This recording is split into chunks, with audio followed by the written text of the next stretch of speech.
Welcome to the milk bar. Welcome to the milk bar. Welcome to the milk bar. Welcome to the milk bar. Welcome to the milk bar. Welcome along to episode 570 of the Milk Bar. Jason Forrest here with you as ever, and coming up on the show we'll be having a chat with E.J. Edwards, aka the Pink Panther. When it comes to marathon running in costumes, he knows a thing or two about it. We'll be finding out about how he and Stu Bailey, aka Peppa Pig, have been getting on with funds for NHS charities together in Wolverhampton. Richard Buck joins us for a bit of a chat about not only his athletics career but also his acting work. We'll natter with Peter Chand. He's a man who knows how to tell a story because he's a storyteller. We'll be hearing from him. Rob Bowers joins us to talk art and some of the fantastic work that he's been up to. Skye Stuart joins us to have a chat about Black Country Fusion and how the football teams are working through the current crisis. Will Dorrell joins us from Who Farm Animal Kingdom for a natter about their creatures and ensuring that they are kept well and fed during this difficult time. Jan Denning will be on the line for a word or two about Destination Wolverhampton of the Black Country and how now is the time to prepare for a release from lockdown and making sure that we got venues booked for events taking place over the latter part of this year and into next. And we'll have music conversation with Dark Noise, the boys from the band joining me for that one. That's all coming up on the show today.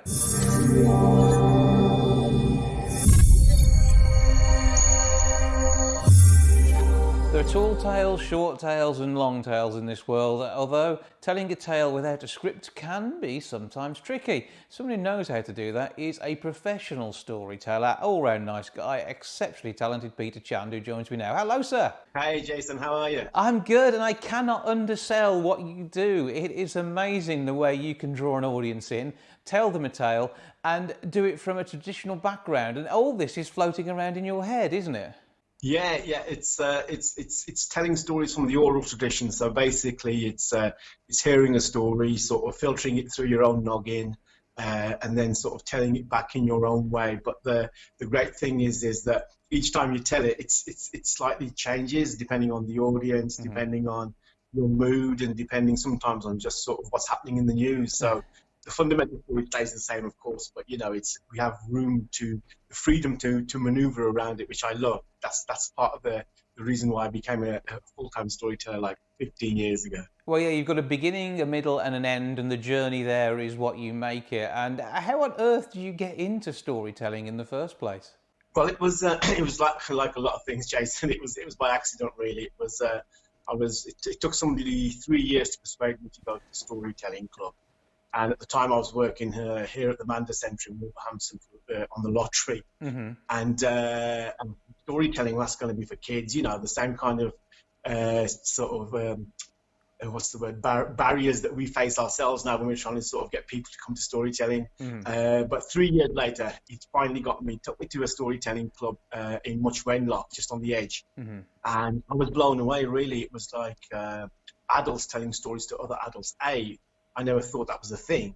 And B, I was just mesmerized by these myths and legends, folk stories. And it was like a story circle. So by the time it came to me, I think I hadn't planned anything because I just wanted to check it out, I think I joined two little jokes together to make like a sort of slightly longer joke because I just wanted to be part of it. And I think that's the most important part of it, really, is that we forget. It's obviously you need to be able to talk, you need to be able to convey a story, but you need to be able to listen as well, and that's where all the great stories actually come from, if you look at it that way, I suppose. Yeah, well, I mean, this is a tradition that goes back many, many centuries, and it's something that's happened in cultures across the globe. I suppose different cultures have different ways of approaching it, but it's only where we've got to today with the likes of TV, cinema, radio drama. They are a way of telling a story the same as this would have been done. However, previously, it wasn't a team of tens of people bringing together Game of Thrones or the like. It was one man, woman or child saying what was going on in their world, telling a tale of ancestors of old, or sharing something they created from their own minds.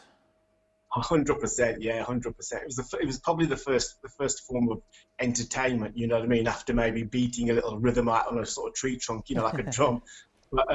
But it's ever since humans have been around, we wanted to convey things. You look at these early cave paintings you see in France and Spain, places like that, you know, that's the earliest form of storytelling, of narrative, you know, trying to explain the world around you.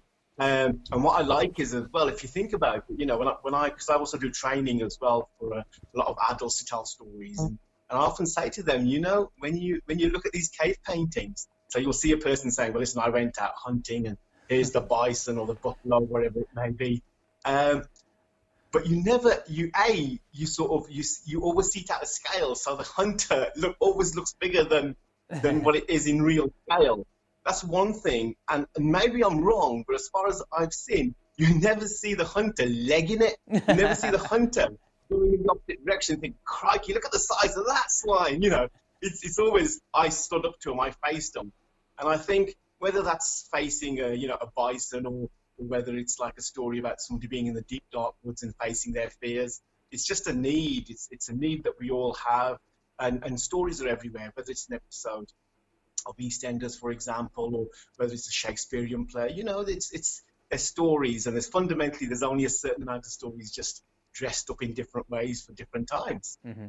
And when you look at maybe EastEnders, I'm sure many people remember the episode where Dot Cotton told her tale for the whole 30 minutes. And that's something which takes such skill, and June Brown, with what she did there, was really channeling all these people who've gone before, and they're able to tell a tale, whether it's happy, sad, it has moments of comedy or dance in it, and I think you're capable of doing all of those in the space of 15 minutes. Well, yeah, I'm very lucky.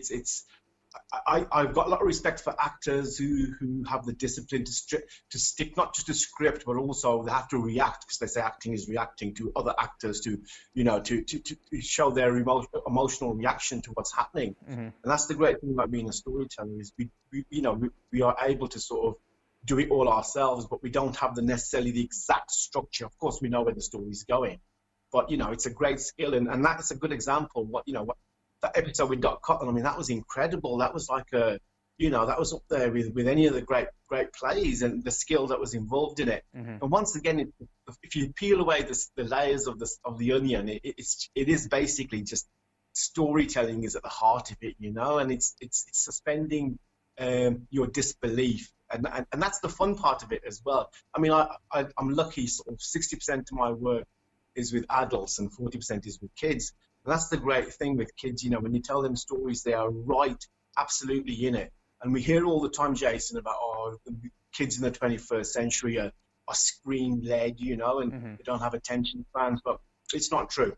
Any storyteller who's a jobbing storyteller that goes out there, works hard, does their work, will tell you that's actually not true at all, It's how you engage the children. And once you engage them through stories or whatever means that may be, then you can work on the other stuff that is obviously necessary, for curriculum, etc., etc.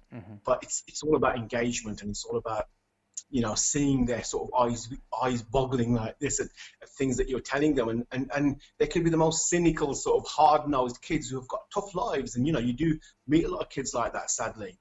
But for 15 minutes or 20 minutes, they're there. They're completely in the story. So it puts to bed really that notion that kids can't concentrate these days. It's about what medium is being used to engage them. I think is really important, and adults as well. The same principle. I mean, that works wonderfully live, and you can pre-record these things as well, I'm sure, at this time. But it is about that live experience that matters, and we're looking forward to being able to get back out there, and for you to be back out there doing this, telling stories, and amazing your audiences as you go along. And have you got a favourite story you enjoy telling most? No, the stories always change. It's like it's a bit like a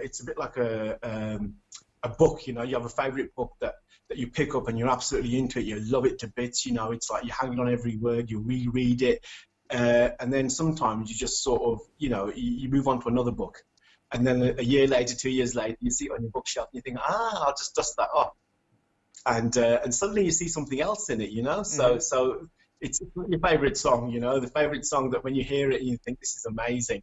And then a year later, it's like old hat, but you give it enough of a rest, and suddenly you take it out and you find a different meaning in it, or words that you sort of misheard, and then suddenly it comes to life in a different way. So favourite stories are always changing, because we're always changing, I suppose, as well. So we're never in the same situation, sort of, physically, emotionally, spiritually. So favorite stories are always changing, and sometimes it doesn't have to be the massive epics. This is another thing as well, is that I'm quite interested in. Sometimes the smallest sort of stories can have the most amount of impact. It's so yeah, it just depends on the mood and how you're sort of hanging yourself, really, to be honest with you, Jason. Well, I mean, the work that you do is amazing. I've seen you perform, and it's just a joy. There's kind of an outfit which goes with it, but it's a storyteller's outfit as such. And again, I should think that changes as per what event you're running and how you want to work it. But if people want to see you, they need to do that in real life. That hopefully won't be too far away. Where do we go to find out more information about you and your work? Well, I have a website, peterchand.com, CHAND, peterchand.com. That's quite easy. And I'm out and about on Google and Facebook and all over the places. I sort of one of those shrinking violet storytellers. I'm not one of those. You'll find me everywhere, darling. Absolutely. Peter, always good to talk to you. Even better to listen to you. And I'm looking forward to hopefully seeing you out and about in the near future. But for now, Peter Chand, thank you for joining us. Cheers. Thanks, Jason. Thank you.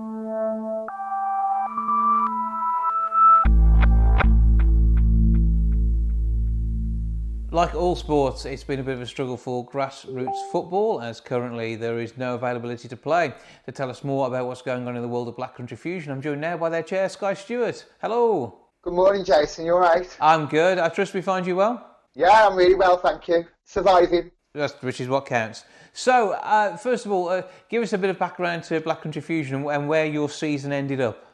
So, Black Country Fusion was formed in 2016 as one of the first LGBT inclusive football clubs to enter a non-gay league. And then from there, we started with one team and we've just grown over the years. And I think coming into the new season, we're going to have 6 teams. So we've really grown and really pushed with the help of Carlin and lots of other sponsors along the way. So what's actually happened with your season just gone? How have the results worked out for the end of season table? So the ladies, their season was just scrapped and classed as null and void, which was very frustrating for obviously all the ladies that had put so much hard work in over the season. Mm-hmm. Our other 30s, their season was just scrapped as well. But our Sunday morning team was based on points per game. Mm-hmm. So we ended up finishing in 2nd position. So we come runners up in Division 2 in the Wolverhampton Sunday Morning League, which is absolutely amazing for us. So does that put you into a promotion position for next season? Yeah. So we've had back-to-back promotions for the past 2 years now. Excellent news. So, all the work that's gone into it is bearing results. Obviously, disappointing where things have stood for the over 30s and the ladies, but it doesn't mean that the hard work doesn't continue, and onwards and upwards to hopefully success next season for them. Yeah, definitely. We're already starting to try and build for next season, which is vital for us, and to continue to offer football to everyone in Wolverhampton and surrounding areas. And how do you see things ahead with social distancing? Obviously, the Premier League has been going through several rounds of testing for coronavirus to make sure that it is safe to restart when they do finally choose to do so. But that sort of financing and focus isn't necessarily going to be there for grassroots football. Yeah, I mean that is going to be a big struggle. I think it's just going to depend on what the government decide. In terms of grassroots, the crowds are a lot smaller. So, on a match day, you don't really get that many people, especially at our level, mm-hmm. Sunday morning level. You can get 5, 6, 7. And so you can social distance, but the only trouble would be the players. Yeah. So obviously we have to see if they allow 22 people to play football at the same time. Yeah, so that'll be an interesting one that comes through as we look towards next season. But with the start date of the latter part of the year running in the traditional football slot, fingers crossed, we may even have a vaccine or something around by then. So it'll be an interesting time and possibly different. Yeah, definitely. I think the leagues are planning for September as well. We're all planning and hoping to start in September, the season as normal. Mm-hmm. Obviously, we just have to keep an eye on the government's guidance and just adhere to that, really. And what's going on in the background? Because obviously fundraising continues, and I assume there's been plenty of stuff going on online to try and help keep the coffers full. Yeah, I mean, at the minute we're just planning planning the new teams, working with new managers, to try and get the team set up. And then we've been granted money from Sport England to help us through this bad time. So we've been granted a bit of money for that, which is absolutely amazing that Sport England's put so much money into, grassroots clubs, and not just in football, across everywhere. I think they've invested quite a few million into, helping people in these hard times. And that said, obviously finance is important and working with your sponsors is important, and we can't underestimate the amount of great exposure that you've had from Carling, and they recently reran your TV campaign as well. Yeah, so Carling's been absolutely amazing with us and really supported us for the past 2 years. I'll be speaking to Carling in the next few weeks and looking at another sponsorship deal, hopefully. And it's good to see that sort of work ongoing, and it's good to see you guys on TV every once in a while when I'm flicking through the ad breaks. Yeah, definitely. We're absolutely loving the Carling Made Local, and people should go ahead over to Carling website as well, because they can apply for money through the Made Local fund. So especially in these hard times, there might be a bit of money there for people in grassroots. And any more teams on the way? Because I say you've expanded significantly from where you first started out. Yeah, so this season we're starting up Black Country Development, which will be mainly at younger players just starting in the adult game, and they will be playing in the Beacon League on a Sunday afternoon. So we've just got the managers for that, and then we're also partnering with another team, which is going to be a new team in the Sunday Morning League, which is Wednesbury Fusion, and we're going to be partnering with them and helping them really. And seeing how things can develop and work on that. And there will no doubt be social events as soon as we can start to look at that again. Yeah, definitely. We're all looking forward to getting together to celebrate our season, last season, and look at the future for us. It's hard because we don't see each other anymore, but we're all keeping in touch in various different ways, and definitely planning for next season. So lots of work being done. Where can people go to find out more about the whole of the Black Country Fusion enterprise? So on Facebook, it's just Black Country Fusion, and then on Twitter, it's @BC Fusion. Well, keep up the good work, keep pulling people together as teams and working for equality across the community, as I know that you do. It's been great speaking to you, Skye. Thanks for the catch-up. Thank you. See you soon, Jason.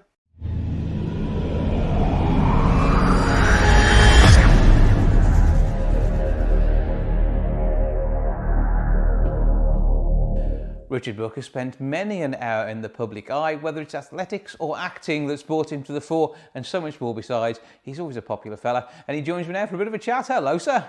Hi, how you doing? I'm good, and I trust everything is going as well as it can in your world at the moment. Yeah, no, can't complain. Really lucky, all safe, healthy, so we're doing our best with everything. That's the way we like it. Now, first of all, tell us a bit about your background, because we've seen you acting in a number of features that have been filmed in and around the Midlands, but also we've seen you on the international athletics stage as well. So give us a bit of a timeline to how your story unfolds.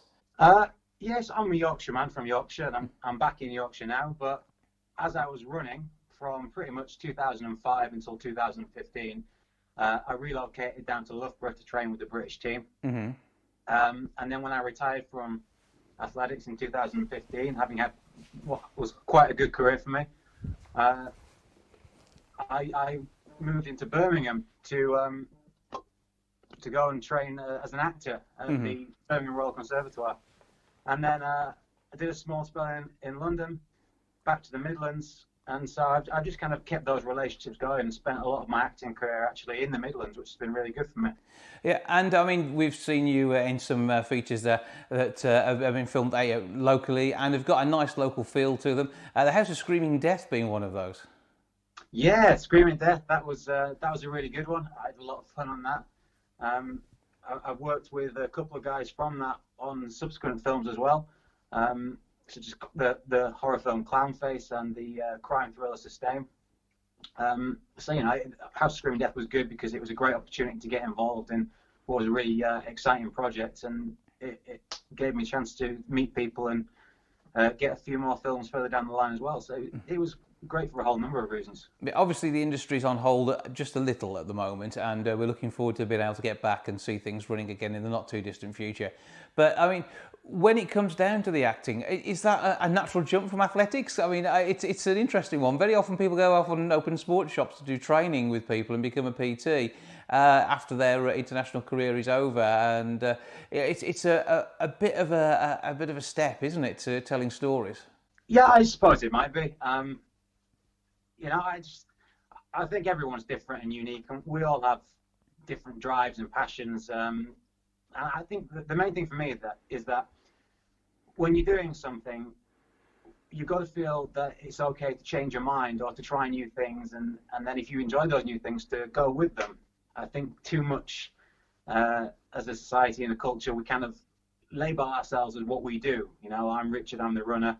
I'm Janet, I'm the banker. And it's not that. We're people with interests, and so for me, it just was something I was interested in and wanted to try. And touch wood, it's been going okay as a trial period, and I'm still interested in it, and I keep trying. Did you have time to do things like Amdram as a kid, or were you rather too busy on the running track? No, I did Amdram as a kid. I was actually a very late start to track and field. I didn't start until I was 15. Whereas a lot of international athletes do tend to kind of touch in around 8 years old. So I was well behind the times with that. So I had a pretty full childhood. I was really active in sports, but I did drama as well. So I was given the chance to be a kid up until 15 when I started training, and then 16 when I started to make teams. So for me, it was a really quick turnaround from not doing anything particularly intense in sport to being a professional athlete. But I mean, that was great for me because I got the chance to just be a kid. And what do you think stands out for you as one of your best memories from the track and field career? It's a good one. Good question. Probably my favourite memory is the 2013 European Championships, where we won the gold medals of 4x4 team. It was quite an eventful race because I got knocked in the thing, almost fell over, but we came back to win. The other one would be 2007 World Final, when, to all intents and purposes, it looks like I pushed a German guy over and then went over with him. That was my first real exposure in a senior world final in a relay situation, and I spent most of the final on the floor. But the whole thing, though, I mean, often in these sports, it's a relatively short career. It's only some of the main categories, like something like the rowing and things. We see people go on for up to 20 years. It's not, say, something which is going to last forever, as you know. But equally, it's something that you need to have another trade to work alongside very often, isn't it? So it isn't easy for our international athletes very often. No, you're right. I mean, my original plan was to be retiring the end of this year. When I first started the sport, I thought I'm going to go right through until Tokyo 2020, and I'll retire after the Olympics then. Because I'm 33 years old now, so I would have been retiring at 34. I thought that was doable. But I mean, I'm really happy with how everything worked out because, from my personal perspective, obviously I feel terrible for the athletes that have been training and preparing. But had I kept going, another year for me would have probably been a stretch too far. So I wouldn't have been able to do a Tokyo Olympics. Hopefully a lot of the athletes are still relatively young and they'll get another shot next year if it's able to go ahead. Yeah. So I find myself thinking it's strange how things work out in that respect. And the other thing with track and field is it's one of those sports where there's not huge money in it, but what there is a lot of opportunity to do it through education, which again I'm hugely thankful for. Leeds Beckett University, they gave me a scholarship and supported me tremendously through my early start of my career, getting me to my first Olympic Games. Loughborough University came in, shortly after the London 2012 Olympics, and they again supported me through a master's degree, which allowed me to continue running and give me that freedom just to focus on my training and education at the same time. And then, of course, I went to Birmingham to study acting after that, another master's degree. probably the most pointless of all my degrees, although I'll be honest, all of my degrees are semi-pointless. But yeah, you know, it gave me a lot of chance to experience things and people from different backgrounds, people from different ways of thinking. So I think, all in all, you know, when you finish your athletics career, you come out with a different view of the world than people that have maybe not had a sporting career. So even though you might be 10 years behind them, you know, you do have a chance to really engage in what you want to do there and make up ground, because you've got that drive and that mindset, and you've been exposed to so many unique situations along the way. Mm-hmm. And there's always the seniors. I mean, you haven't stopped exercising, we know that much. Yeah, I don't really fancy competing again. It might sound strange. I like exercising just because I value fitness. Mm-hmm. But I think for me to step on the track again, knowing that I couldn't do what I did as a young man, I don't think I'd have it in me, because I always wanted to push myself to be the best I could be. Mm-hmm. And so knowing that I wouldn't be up to those standards, I think that's one of the reasons why I like to find new challenges, places where I can push myself to areas that I've not been before. So, I mean, that at the moment is in the realms of acting. And anything interesting that you can talk about at the moment that may be coming up after we're through the current crisis? I've been really lucky, actually, as in, I mean, I've lost a couple of jobs because of this, but they haven't necessarily gone. Mm-hmm. We're hoping they've just been postponed. So a couple of plays that were supposed to be going on tour this summer have been pushed back to next summer, we're hoping. Yeah. I have a read-through for one of those on Wednesday. So we're doing that on Zoom, we're meeting together. I'm working with some writers who are coming up with some new material. And again, we're kind of touching base and just reading through as actors and a cast so that they can hear their plays and continue to develop them. So that's great for them. You know, it doesn't guarantee a job, but it keeps me in touch with everything. And my wife's also an actor, and during this, she's had a huge switch from traditional acting to voiceover work. So we now have our spare bedroom completely adapted into a permanent full-time sound studio. Mm-hmm. Luckily enough, I had a job come up the other day, which is only a small one, 50 words voiceover, but because she's had that prepared, I was able to go straight into a sound studio and record 50 words and send it off. So yeah, it's from that perspective, there's still things going on. Obviously, it's slowed down tremendously. Mm-hmm. We're not able to get out and film, not able to go into theatres and rehearse. But you know, I think the acting community, the creative communities, all communities are doing their best in challenging situations. Well, I mean, you've adapted throughout your career. This is just another way of you finding a way of doing what it is you want to do. And by the sound of things, success is going to continue for you, which is absolutely fantastic. I know you wouldn't have it any other way. Where can people go to find out more about your work and maybe even get in touch with your agent if they're looking for someone just like you? Well, I've got a website, www.richardbook.co.uk. And that links to all my social media profiles. Keep my Facebook, my Twitter pretty much updated. That's RickB400. And yeah, I'm always happy to chat to people and collaborate with people. I've got open contacts on all my social media so people can get in touch. Well, always good to catch up with you. Looking forward to seeing you on the big screen, maybe the smaller screen, or just hear your voice in the near future. For now, Richard Book, thanks for joining us. No worries. Thank you very much.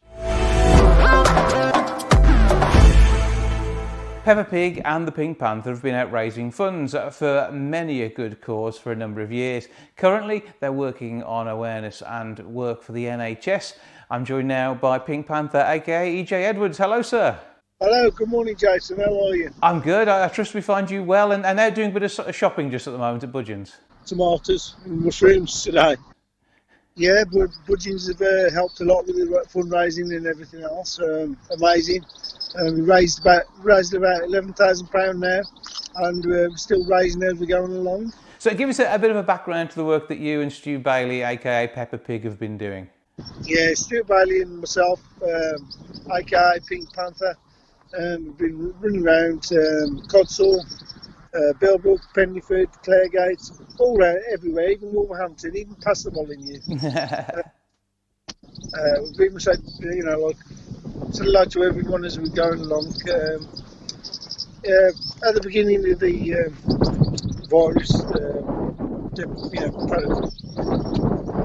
the actual virus. It was my idea to come along with to raise a bit of money for the NHS. So, I mean, doing great things, as say 11 grand just for the NHS charities together, focusing on the Royal Wolverhampton Hospital is absolutely brilliant work. But you boys aren't unused to doing marathons in your costumes either, are you? No, we do. We've done a lot of charities in costumes, dressed as Superman, Batman.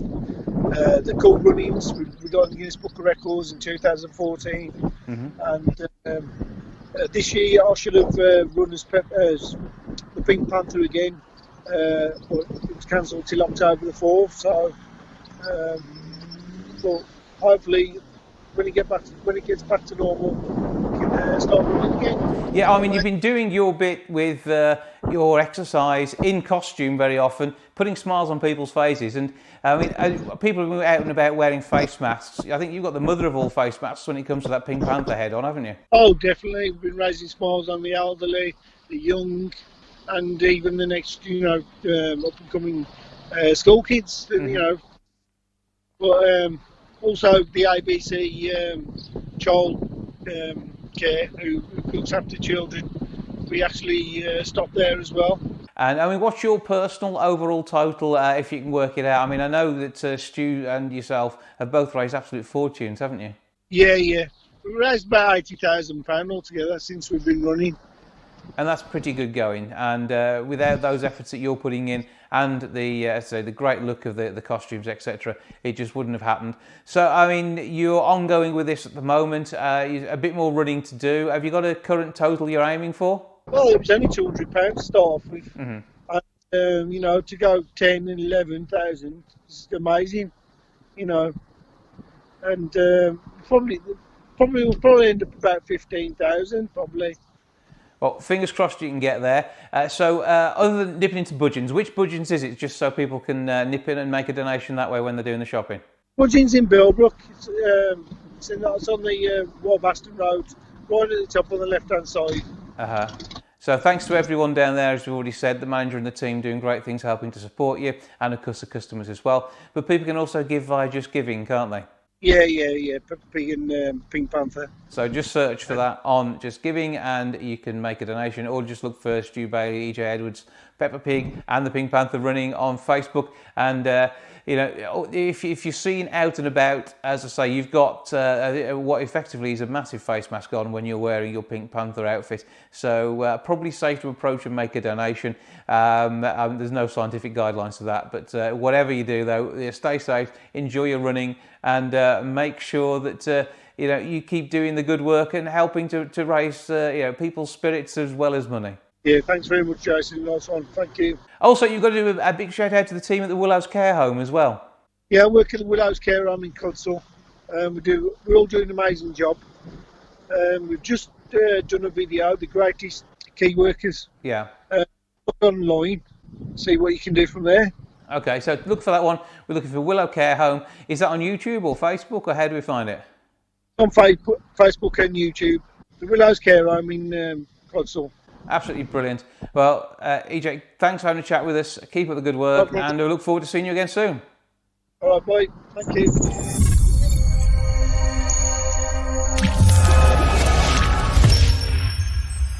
Robert Bowers is, I think, one of the nation's most talented artists. He does some absolutely phenomenal stuff, not only massive sculptures, but also pieces you can fit in your own home. And he joins me now from his workshop for a bit of a chat. Hello, sir. How are you? I'm good. I trust all is good in your world. I think so. Yeah. Actually, no. I fell out the shower and broke my leg. Okay, that's unusual. I trust everything is fixing itself on that score. Yes. Got one of them big boots on. That's stylish. I think that suits you, and it keeps one of your Crocs from wearing out as well, which is the other thing too. It does actually, yeah. So what's going on in your world of art at the minute? Because we chat periodically. And you often have something new and different that you're working on. We've seen the pet sculptures of late. The Whittlingtons are there. There's been some celebrity versions of those. And also, I've seen a few teddy bears around and about in recent weeks. Yeah, well, I've started off creating these little bears. I have no idea why, but I went with it. and on each bear there's a little gemstone. So there's loads of meanings behind the bears and what have you. And then there's the rock stars that I caught. Jason, I just like whittling. Basically, I just carry on away whittling. I've seen you do this in person as well, and I'm amazed by the speed. We know there's a huge amount of talent there, which is letting you just take something in your head and turning it into something real in wood. But it's the artwork that then goes on top of it as well. And having seen some of the celebs you've produced, and I know they've found great places in their new homes, they're absolutely loved by thousands, aren't they? Yeah. Well, people just like the stuff. What's happening? I'd like to say there's loads of this and there's loads of that. If people like it, I'm happy. It makes me happy. And you're creating things initially, I think, to please your creative output. And it's having that ability to do this, which is phenomenal. We've chatted a number of times in the past, but what age was it you first started doing this sort of stuff? I used to be a hairdresser. Right. I used to be a hairdresser, and if I'm openly honest, I had a nervous breakdown, which sent me off the way a little bit. And then I did a night class, and from that night class, I found where I needed to be. Yeah. And it was creating. And now it's virtually like an addiction. I need to create every day. The stuff that you create, though, is phenomenal. Whether we look at some of the work that we've got literally on the ring road in Wolverhampton with your motorbike, or scattered across the Midlands and across the UK, there are some huge pieces of public artwork that you've been able to create. And the thought that goes into this and the planning, that must be a really interesting process to go through. Oh, okay. On the big public work, there's loads of planning. You have to go through plans, councils, this, that and the other. And to be honest, that side of art now really doesn't interest me at all. But the little pieces where I just carve them, I get up one morning, I start off with block of wood. Yeah. And think, well, what am I going to do today? And I don't know what I'm going to do from day to day, but by the end of the day, I'll have something. And it's like at the moment, I've got this fascination with making my own carving knives. Yeah. And you get what you want, and it fits your hand the way you want it to, and it allows you to create. Complete. And they're all made from old files. And plus, it saves a lot of money. Yeah, and you repurposing, reusing, and I mean, you do that with a lot of the materials as well. Often you will take something which has been something else, and before you know it, it's turned into a character or something. Yeah, I love to go skip diving.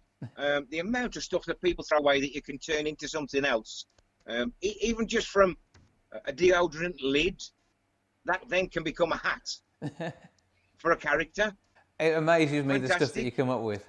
I mean, what is your favourite piece that you've done in your career, looking back? I mean, I know you have current favourites, but I've seen everything from some of the artwork that you've done with characters in. Is there anything that stands out as one that you like going back to? The best one that is my favourite so far is the one I haven't done.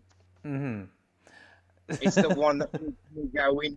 But it is a drive and an energy which keeps going through your artwork, and we see that. If people follow you on Facebook, they actually get to see these things created as you go along, and it's kind of like magic the way it happens. It's nice. It's nice that people can. This technology thing is fantastic that people can watch and maybe learn or pick up tips or ways of doing things. It's great to have that interaction with somebody. Will say, "Oh, what knife are you using?" And you say, "Well, one I've made myself." Or what wood are you using? Where do you get the wood from? How do you finish? What paint do you use? And it's nice to pass that on. Yeah. Because in this lockdown time, if it gets somebody into whittling or carving, honestly, you'll lose hours. And it's fantastic. And the creativity that comes off the back of that. But I mean, I've even seen you doing things like making tables, and it's just whatever takes your fancy. A trip around your workshop is an absolute joy. It's waking up. I mean, we're doing our garden at the moment, and everything in the garden is from a skip. Mm-hmm. So it's just repurposing what everybody... Jason, I know there's a lot of it on the television, but I've been doing this for years, which... years and years, way before it all got popular or this, that and the other. It's just looking and seeing what could be made from something else. Yeah, and you've got that eye that can see what's going on behind the surface of whatever it is and turn it into something absolutely amazing. Where can people go to see your work? Well, at the moment, we're on exhibition at Ironbridge Framers, the gallery over in Ironbridge. But first of all, we had the floods. Yeah. Then we've got this lockdown situation, so it's probably one of the best exhibitions that's never been opened. But even that adversity doesn't stop you. I know you can see some of it online, and fingers crossed once things get a little bit more back to normal, people will be able to go in there and take a look at the exhibition properly on their own. But is that so? We just need to search for Rob Bowers, Hannah Broadhead in Ironbridge, and that'll come up on Google? Yeah, or just Facebook us. Us.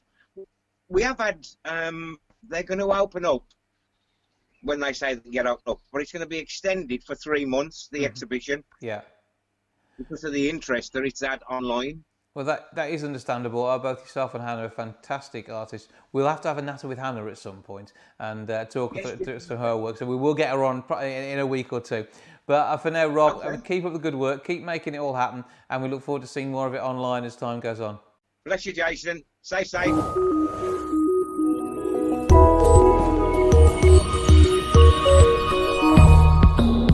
Dark Noise have a brand new album, Pictures in Electronic Sounds. To tell us more, I'm joined now by Mark, Kevin and Steve. Hello. Hi. Good morning, Jason. So, first of all, let's start with you, Kev. We've spoken on a number of occasions and we've worked on various different events together. And, of course, we will probably know you from Urbane and the fantastic fun you have with some covers there. But this is all your own material. Yeah, very much so. So I think this really was where it all started in the early 80s when we were at Codsall High School. We met up again in the late 90s, then doing some more of our own stuff. And I think probably then in the last 10 years or so, got doing the retro stuff because it became more popular.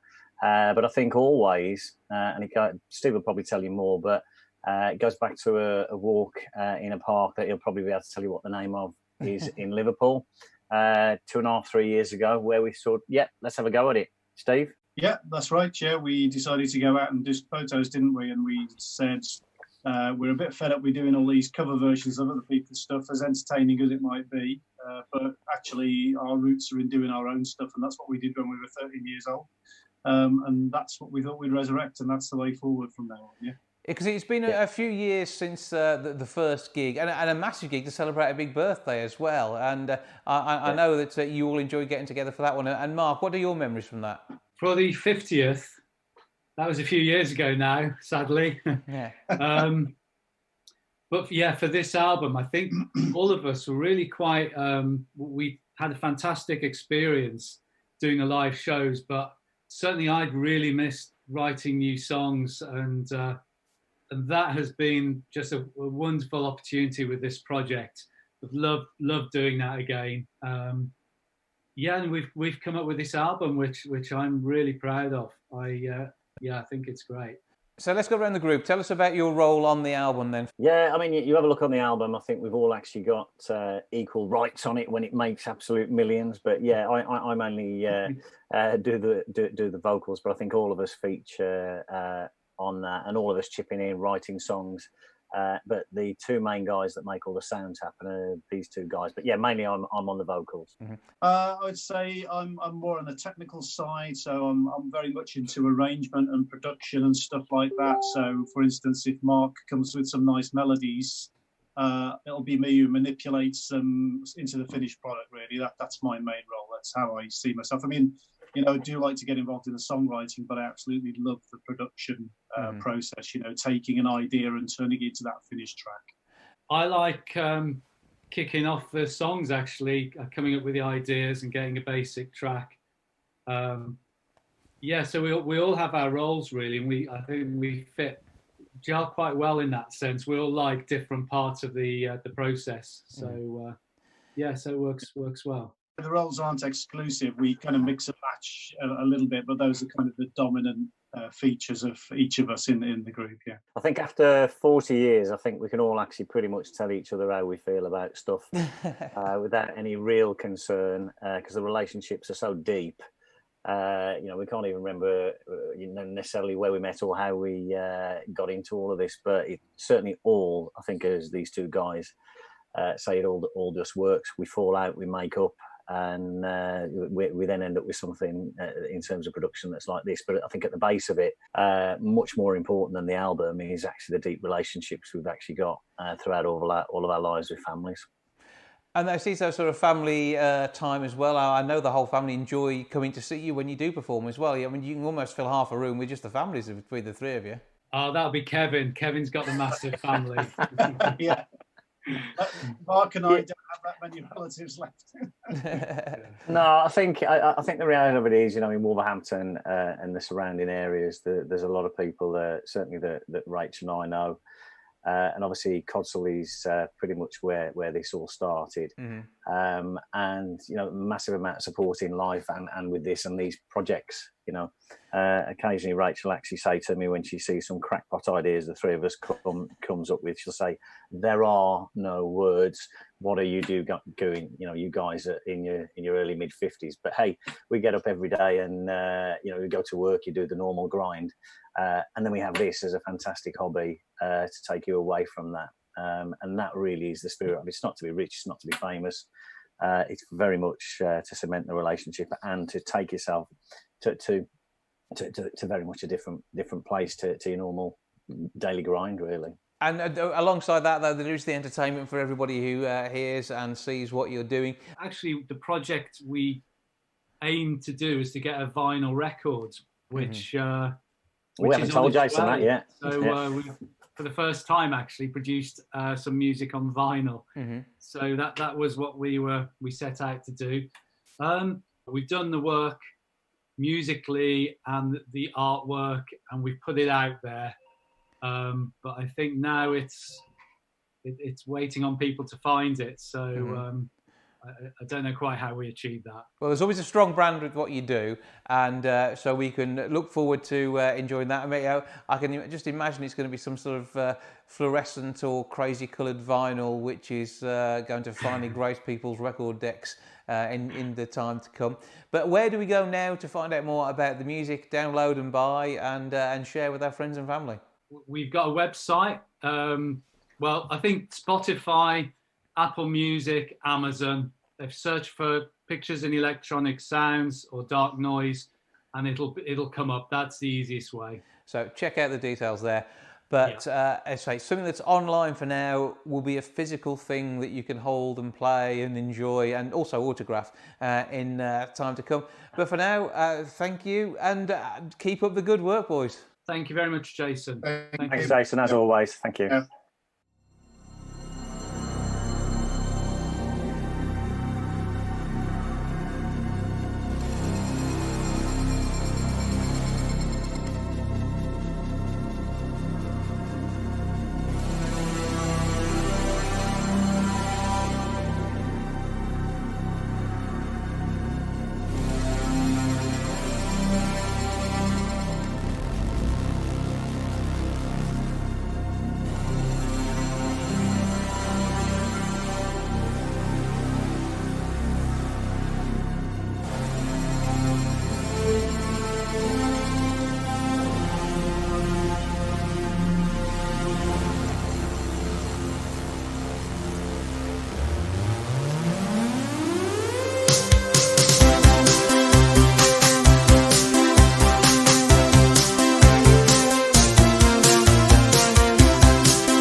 The work looking after the animals at Who Farm Animal Kingdom continues. To tell us more about what's going on down there, I'm now joined by Will Dorrell. Hello, sir. Hi, Jason. How you doing? I'm all right, and I trust the extended family down there are keeping well as well. Yeah, we're all doing all right, and so are the animals as well. I'm just in with the wolves at the moment, so you have to excuse me if the camera suddenly goes a bit hazy. They're very interested in it and keep coming over to see what I'm doing. Can we see a wolf then whilst you're doing this? Are there any that wish to join in? I'll see if I can get them to say hi. There we go. So this is Lichen.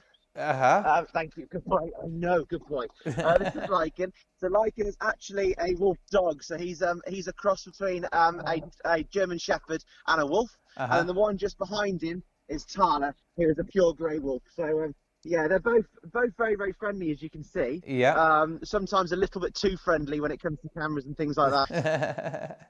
So I mean, it's a privilege to work with all the creatures you have down there, but still a lot of hard work making sure everyone's looked after. Oh yeah, it's I mean, you know, don't get me wrong. It's a fantastic privilege and an amazing thing to do. I'd far rather this than being stuck in an office or something like that. Not that there's anything wrong with that, but I far prefer this type of thing. But as you said, it is a lot of hard work, and it's one of those things that even though we're not, for example, classed as essential workers, we've still got to come into work. We can't sit at home because animals don't feed themselves, unfortunately. Mm-hmm. At least if they do, it's on each other, and we don't want any of that. So you know, there's a great number of animals down there, and obviously with no visitors at the moment, that has its own pressures financially. And I know that with the work that you and your family have done over many decades, you're in a good, stable position as far as possible. But there's still chance for people to buy vouchers and be prepared to come back as soon as you can open the doors again. Well, this is exactly it. This is exactly the problem we're coming into. Is that, as you said, I mean, we're going into our 30th year next year, so we've been around for quite a while. Sorry, I've got a wolf licking my pocket. We've been around for quite a while, and obviously we've over that time you always make sure you have a reserve to be able to last through periods where perhaps you're shut or something like that. But I don't think any of us was really expecting it to carry on quite so long. Mm-hmm. The only thing that for us has been a little bit of a saving grace is that this year we actually didn't close over Christmas. Usually we close from Christmas Eve through to the end of March, whereas this year we literally closed for 10 days and then reopened again. So we did at least have a few months of trading before this closure came in. Mm-hmm. But obviously otherwise, if it had come any other year, we'd have been closed for 3 months nearly. Sorry, been closed for 3 months nearly. And then been closed for another 3 months again, or another 2-3 months again. So, yeah, I mean, when you have these challenges come up, you've got to tackle them, really. Absolutely. And with what you are able to offer down there, once things do start to get back to normality, it'll be a chance for people to meet the animals themselves directly, whether it is the friendly wolves or possibly even your meerkats. Well, yeah, exactly. I was debating as to whether to do this interview with the wolves or the meerkats, and I'm starting to wish that I'd gone in with the meerkats instead at the moment. They'd have probably played ball a little bit better. But yeah, I mean, a lot of the animals that we have here, we do experiences with and so on. The wolves aren't yet on an experience, but as you can see, is something we're looking at doing in due course. But we've just got to, like everything, we've got to sort of risk assess it and work out how they're going to be with strangers and so on. Thank you. You know, that's obviously very important. But yeah, I mean, you see, this is the other thing as well, is we're hoping we can obviously get back open for the beginning of July, you know, when they're saying that public places can probably reopen. But we're not sure when we're going to be able to restart experiences, because with those, as you can probably imagine, the social distancing is a bit of an issue. So you know, it's all things that at the moment we're in uncharted territory, and it's giving us a challenge.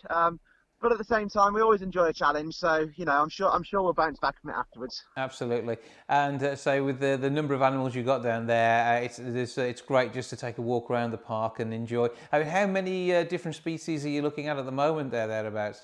So we've got about 120 different species. About 400 animals in total. I mean, we started off with just sheep, cows, and pigs, and horses back obviously 30 odd years ago. So things have come on a long way since then. We've now obviously got the wolves, we've got big cats like bobcats, caracals, serval, and yeah, we are now a zoo rather than just being a farm park. So like all these things, it's always a case of seeing what you can do next and what you can bring next to it. Well, I'd say it's a truly amazing experience going down there, seeing and, when possible again, actually meeting the animals face to face. But great to actually see them in a lovely environment and obviously well cared for as well, which I know is at the heart of everything you do. That's very kind of you to say, but yeah, that's really our whole ethos. A lot of the animals that we've got here have come as rescues, and they've not had the best start in life, and they've come to us, and it's our responsibility to make sure that they're looked after to the best of our abilities and really to the level that they deserve to be so.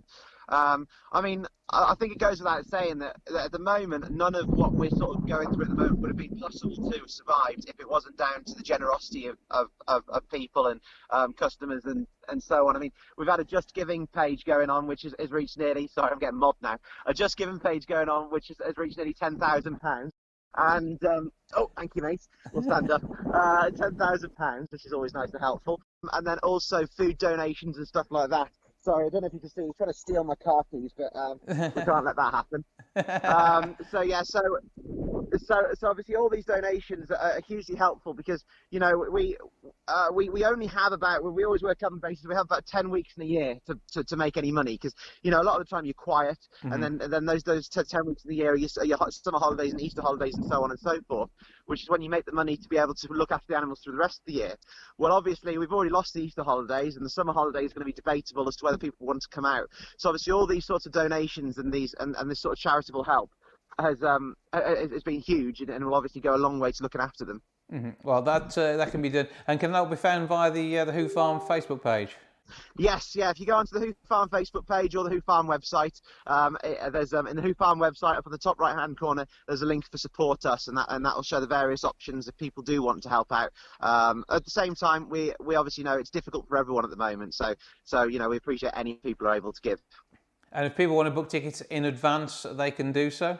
They can do so. Obviously, ticket sales aren't open at the moment, but the moment we've got a date that we can open, we'll be getting tickets up online.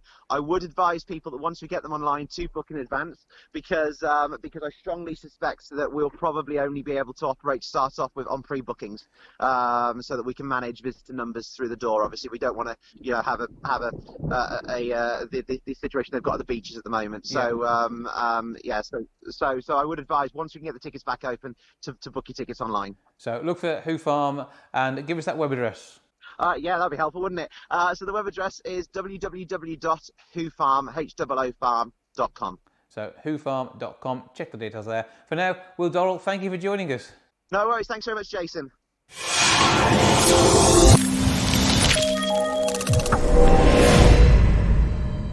Destination Wolverhampton and the Black Country are working hard to make sure that the leisure and tourism market, as well as meetings, all start to take place again as soon as we're able to. At the minute, it's about supporting venues and being ready. Someone who's always ready is Jan Denning. Hello. Hello, everyone. Hi, Jason. Well, we have a good catch-up each week normally where you let us know what's specifically going on. But for those who haven't picked up in the past, give us the background to Destination Wolverhampton and Black Country. Okay, Destination Wolverhampton and the Black Country. Hopefully, everybody is now hearing about it and aware of it now, because I'm working really hard to make that happen. But how it came about is that my background is I've always been in travel, tourism, hospitality, conference and events. And my last employed job, I was commercial sales director at Wolverhampton Racecourse, which I absolutely loved. And it was a new learning curve for me, being responsible for the different revenue streams there, and absolutely loved it.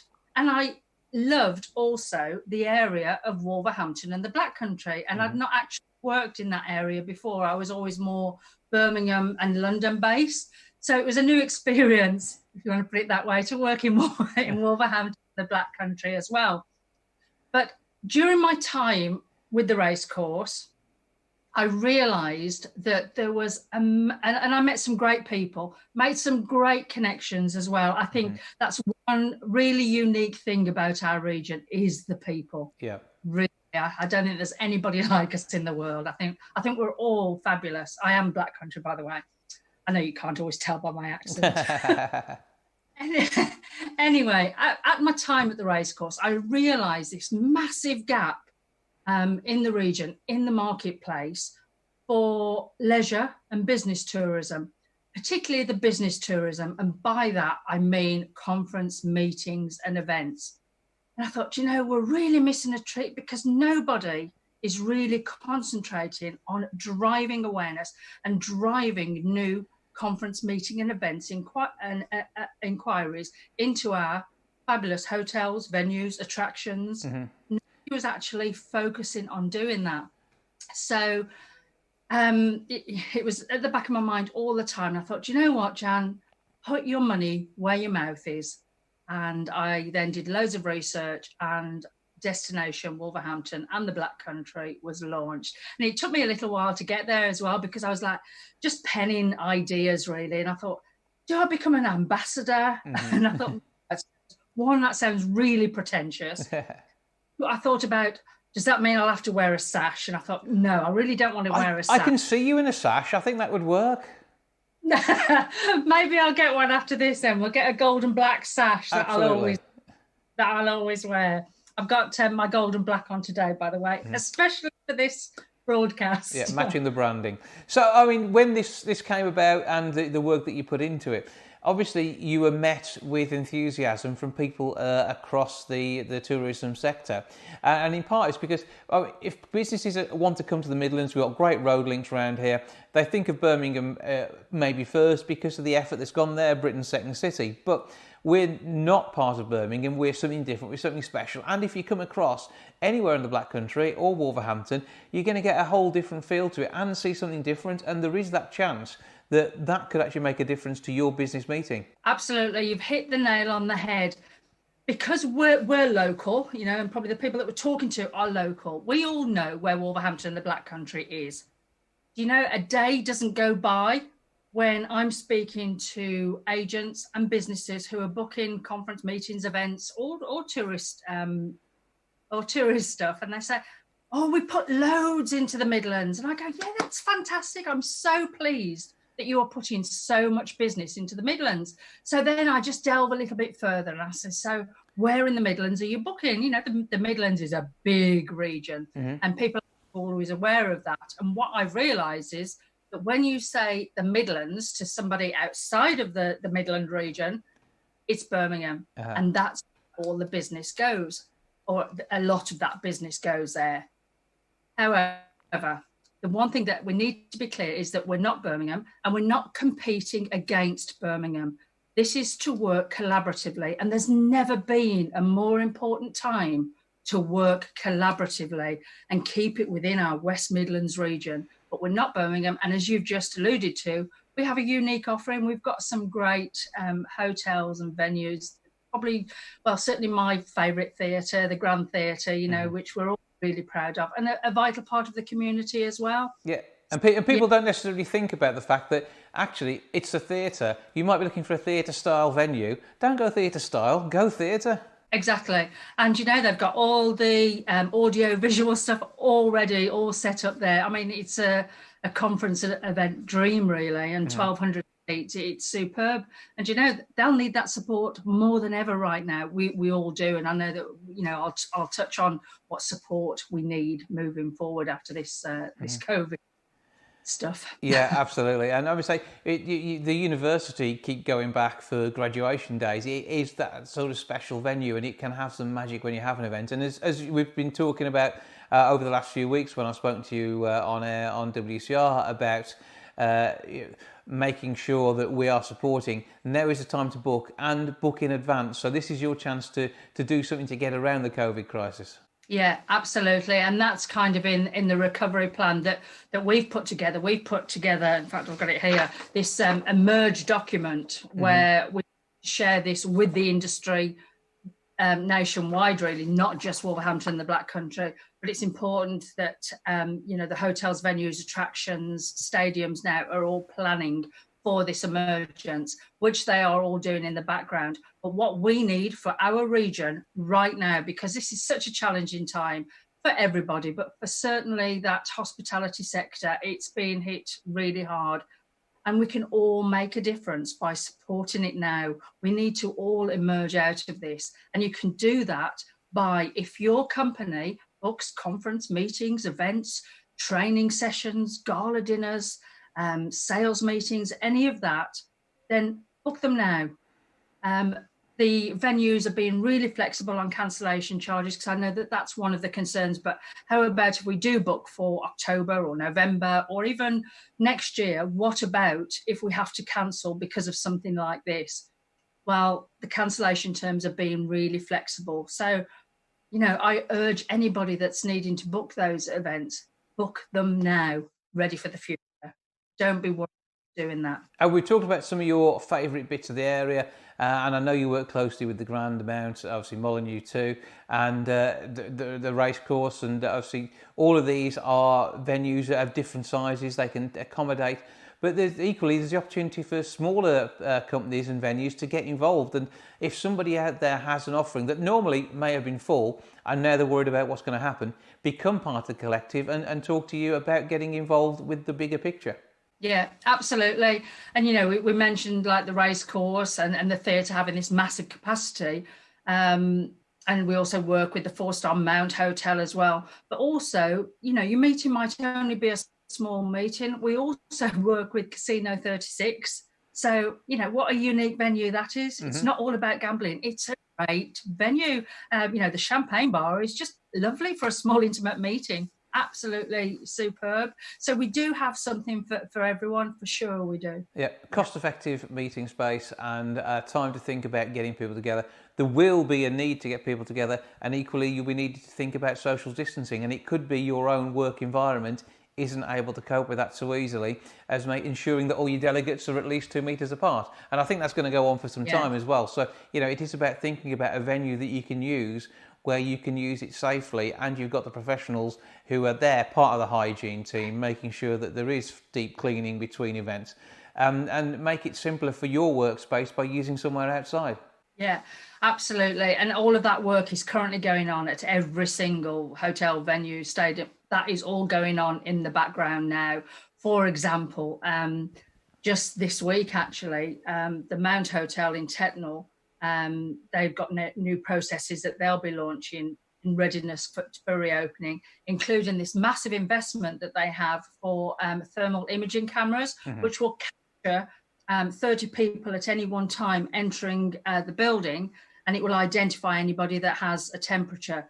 Now, yes, there's lots of other symptoms for coronavirus, but just by identifying that will give confidence that all the guests are, that they'll be identified and then they can be stopped. And it's great for that guest as well, because they can then seek any medical help that they may or may not need. So, there's a massive investment going on. And, and just really going back to the theatre, a lot of people have been disappointed about, the shows that have had to either be cancelled or rescheduled. But one thing that they're doing is they are selling vouchers. So buy those vouchers, make great Christmas presents, birthday presents. And also when there's a show that you want to see next year, you will have already paid for it. Yep. Because the Grand is also a charity. So it's so vital that we support them. And just also when we were talking about booking conference meetings and events, we have to appreciate that many of the staff currently are on furlough. Well, that's what we're here for. If you have an inquiry, please do send that inquiry through to us. We are in touch with our partners, so we can get that inquiry through to them and get a proposal to you. It may take a little bit longer than normal, but we will get that proposal to you. So don't think, well, I've tried to call that venue and the phone's just ringing out. We've been working throughout. Okay, well, do that, get in touch, and of course find out more about the work that you're doing. You have a Facebook page, so you want to search on there for Destination Wolverhampton and the Black Country. Where else can we get in touch with you? Also on Twitter, so do follow us on there. So again, that's destination W_BC. But if you just put destination Wolverhampton in the Black Country, you'll find us there. And just while we're talking about social media, I'm often asked, how can we support you? Obviously financial, but it's not all about that. Do you know what? Every share, every tag, every retweet, every follow is valuable. The more people that do that, the bigger the reach, the bigger the result will be. So, you know, if I can use this as a plea really to everyone, whether you're in the industry, whether you book events, whether you don't book events, just support our region by following us, tagging us, resharing us, talking about us, telling people to get in touch. It will make a difference. And of course, people are very welcome as well to send me an email or give me a call. I'm open to all of that. It's fine. Give us your email address and phone number then, please. jan.denning@destinationwolverhampton.com. Okay. And my telephone number, which will come directly to me, is 0779 114 9672. It'd be great to hear from you. But it's always good to have a catch up and find out what's going on. We look forward to seeing more events taking place in our region once we can get everything back up and running. In whatever state or form it is, there'll be a way in the Midlands that we can do it, because Wolverhampton and the Black Country, we're very resourceful like that. For now, Jan Denning, thank you for joining us. Thank you. Thanks for the opportunity. It's been great. Thank you.